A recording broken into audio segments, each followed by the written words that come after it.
And now it's time to see what's coming out today for our media partner, the Baltimore Banner. Joining us this morning is Banner columnist Rick Hutzell. Good morning, Rick. Good morning. So in your latest column, you reported that Annapolis is spending $88 million to protect itself from the next big hurricane. So what will that project look like?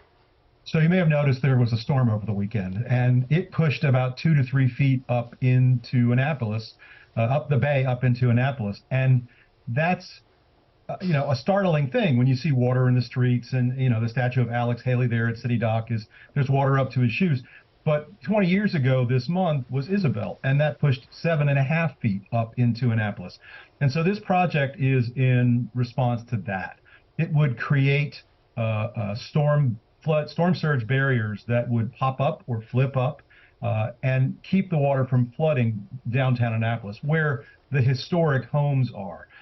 This is a project that will raise City Dock, that area down there by the water, about 8 feet. And it looks like with what's being done at the Naval Academy, they're building a higher seawall.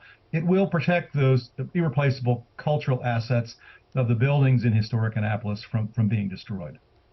And the Welcome Center was unveiled last week, and you said in your column it might be the most controversial part of the plan. So what's so controversial about a Welcome Center? Well, the broad details of this plan have been known for a couple of years now.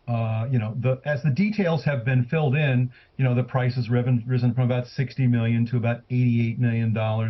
And the last part to be unveiled before last week, before the committee that's been involved in drafting this plan, was the Welcome Center. This is a building that would be right out there on the water in Annapolis. There's currently right there's the Burtis House right now, which is a 19th century waterman's house that's been saved. The state owns that, and they have turned it over to the city.